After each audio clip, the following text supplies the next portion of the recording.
I wasn't weak. When my son abandoned me. That's why it hurt more. It wasn't when I got too weak to walk. It wasn't when I forgot things or needed help bathing. My son abandoned me when I was still cooking, cleaning, and believed I was still part of the family. On the morning of my 75th birthday, he took me to an unfamiliar place and left me there with nothing but a small bag of clothes.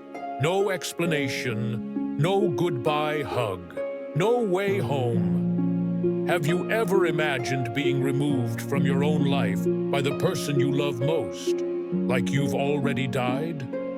That's when I knew I was no longer seen as necessary. But this isn't the story of a frail old man left behind. This is the story of a father who stood up, fought back, and made his family face what they had done. If you've ever felt pushed aside after turning 60, this video may help you remember who you are and how strong you still can be. Don't leave yet. I'm going to tell you exactly how I took back my life, my home, and my dignity. And if you believe older people no longer have a voice, stay. I'm about to prove the opposite. If this story reminds you of your own life, or someone you care about, leave me a comment below. And if you'd like to walk with me through real stories, real lessons about growing older, hit that subscribe button. We've got a lot more to share. Part 1. The day I was left behind. I remember that day clearly. The sun was out, the sky was clear. My son, his name's David, invited me out for lunch. He said, "Dad, put on something nice. I'm taking you somewhere special today." I even asked, "Didn't my birthday already pass?" He just smiled. That smile. Now that I think back, it sends a chill down my spine. I didn't pack anything. No jacket, no medicine. I thought we'd eat and go home. But then the car turned onto a road I didn't recognize, and when I stepped out, I saw a cold building with mirrored glass reflecting my confused face. "I've got an emergency. Just stay here a few days to rest, and I'll come get you," he said, then turned and left, like he couldn't risk changing his mind. I stood there, heart pounding, not knowing what just happened. Do you know that feeling? It's like you spent your whole life sacrificing, holding them through fevers, skipping meals so they could have milk. And now you've been tossed aside like something that's no longer useful. I was going to stay silent, try to accept it, but something made me realize I couldn't. And I'll tell you what that was. But before we continue, I'd like to hear from you. Have you ever been hurt by someone you trusted most? Leave me a comment. I'll read every word, because sometimes just knowing someone understands is enough to keep you going. Part 2. I wasn't senile, I was betrayed. I didn't cry during my first 3 days in the nursing home, but I couldn't sleep either. Every time I opened my eyes, all I saw was the cold beige wall, the smell of disinfectant, the static hum of a TV down the hallway, a strange bed, a room with my name misspelled on the door. I wasn't senile, I was betrayed. I still remembered my bank password. I knew I still legally owned the house. And most of all, I remembered all the little signs leading up to this. David asking about my will, my property deeds, my mental health. Questions that sounded caring, but were carefully planned.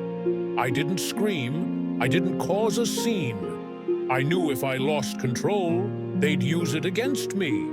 So instead, I borrowed a notebook from a nurse, told her I wanted to journal.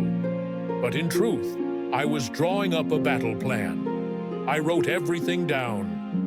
The date and time I was dropped off, the name of the person who signed the admission form, the joint account David and I shared, and Monica Reeves, the attorney who helped me with a land transfer 5 years ago.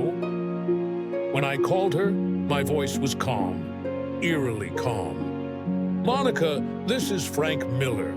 I believe my son has abused legal authority and had me admitted here against my will. I'm mentally sound, and I need someone who believes me." She said just one sentence. "Stay strong, Mr. Miller. I'm coming." Part 3. The first time I was helped without being judged. 3 hours later, in the pouring rain, the door opened, and Monica walked in. I didn't recognize her at first. It had been years. But those eyes, I remembered, sharp, cold, and underneath, fiercely just. She carried a thick file and walked straight into the admin office. I could see the staff scrambling as she presented paperwork stating I had never been diagnosed with cognitive impairment. The power of attorney David submitted. Forged. The admission form. Signed while I was still dizzy from collapsing due to low blood sugar without legal counsel. Monica turned to me and grabbed my hand. "You're not staying here another day." We walked out of that nursing home, and no one dared to stop us. In the car, she asked, "Do you want to press charges against David?" I stayed quiet. Then I said, "I don't just want to press charges. I want to teach him a lesson he'll never forget." And so we began. Filed to revoke the fake POA. Prepared a case for elder abuse. Most importantly, filed a motion to sell the house David was living in illegally. Because on paper, I was still the sole owner David never thought I'd fight back. But I've survived war, cancer, and a difficult marriage. This was just a strong gust of wind, and I was ready to raise my sails. Part 4. The perfect place, right next door. 3 weeks passed. David still had no idea.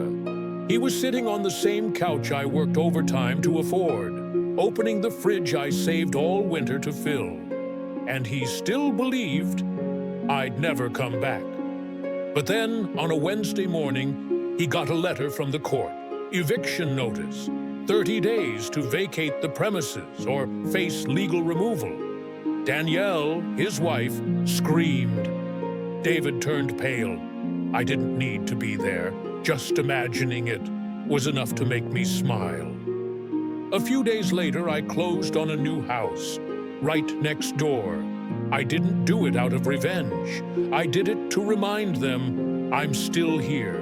I didn't disappear, and I'm not afraid anymore. The day I moved in, I sat on the porch with my old hat and a glass of iced tea like any ordinary old man. But inside, I was savoring the sweet taste of victory, the kind that comes from rising quietly with grace when everyone thought you were done. Sometimes the loudest answer is presence. And if you've made it this far into the story, I'd love to hear your thoughts. Leave a comment or share this with someone who needs to hear it. Growing old doesn't mean fading out. Sometimes it means writing a whole new beginning. Part 5. The silence that speaks. Every morning I sat on my porch watching the roses bloom, red and bold. No one knew I planted them as a quiet reminder. I didn't break. I rebuilt. David avoided me. Danielle began hosting backyard parties, blasting music, laughing loudly, trying to drown out the discomfort. I didn't respond. I baked banana bread and gave it to neighbors, the same ones they used to ignore. I didn't need to shout that I was right. I just had to live in a way that made the truth undeniable. One day, my grandson Tyler knocked on the door. "Grandpa, can I stay here?" He was 14, sad eyes, hesitant voice. I didn't ask questions. I knew. He stayed the whole weekend. We worked in the garden, cooked dinner, talked about his late grandfather teaching me how to drive. And he laughed. A real laugh. It had been a long time since I saw a child smile like that. I didn't need to reclaim affection. I just needed to plant again what had once been lost. If you've ever felt forgotten by your own family, leave a comment below.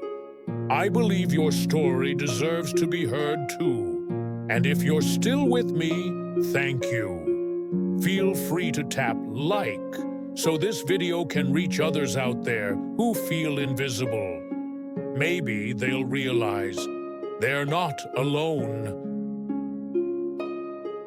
Part 6. Some leave, some stay. 2 weeks later, Danielle was gone. No goodbyes, no return. She packed up, got in her car, and drove off, as if she couldn't stand the view from the house next door anymore. David stayed, quiet, heavy, hollow. I didn't say a word. I didn't gloat. I just kept watering my plants, cleaning my little kitchen, living like a man finally at peace. Tyler, on the other hand, practically moved in. One night at dinner, he looked up and asked, "Grandpa, are you mad at Dad?" I set down my spoon and looked him in the eye. "I'm not mad, but I haven't forgotten." Maybe that's the hardest part about growing older. Forgiving, but never forgetting. Moving on, but keeping the scars to avoid making the same mistake again. That night, I rewrote my will. This house, my place of rebirth, would go to Tyler when he turns 21. I set up a charity fund in my name for older women abandoned by their families, left with nothing. I didn't want anyone else to feel like they'd been declared dead while still alive. If what I've shared means something to you, hit share. Maybe you'll be the reason another senior realizes their value doesn't expire. Part 7. The last conversation we ever had. One Sunday afternoon, while I was baking sweet potato pie, David showed up, his face sunken, his eyes full of guilt. I'm sorry, Dad, he said, barely above a whisper. I didn't answer right away. I let the warm smell of pie fill the air before I spoke. You didn't hurt me because you stopped loving me. You hurt me because I stopped mattering to you. David lowered his head. In that moment, I saw a child again. The one who used to run to me during thunderstorms. I forgive you, I said, but forgiveness doesn't mean things go back to the way they were. You made a choice. Now, you have to live with it. That was the last long conversation we ever had. A month later, David moved out. No one waved goodbye. No one asked where he was going. The house next door went silent. And me? I sat by the window and watched my roses bloom, bold, unapologetic, because once I had been shoved aside, but I never vanished. I came back, and I lived brighter than ever. If you're still watching, thank you for hearing my story. And if you believe that older people deserve dignity, purpose, and joy, subscribe to this channel. We've got so much more to share, and I'd be honored to have you along the way. Final thought. This isn't the end, it's a new beginning. These days, I open my window each morning and breathe in the scent of fresh soil, warm bread, and Tyler's laughter in the backyard. I don't think about betrayal as pain anymore.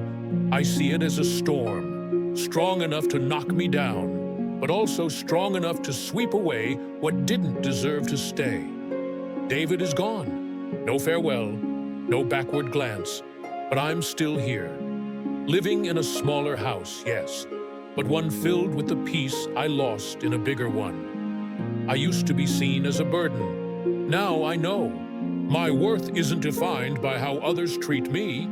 It's defined by how I rise after being broken. If you're in your 60s, 70s, or beyond, and you've ever felt invisible, discarded, or unloved, let me remind you, you are not small. You are not weak. You are just waiting for your moment to rise. If this story spoke to your heart, give it a like and share it with someone who may need it. And if you want more stories like this, raw, honest, real, hit that subscribe button, because aging isn't stepping back. It's stepping into the most powerful version of yourself. We're not at the end of the road. We're just starting to write the best part of the story.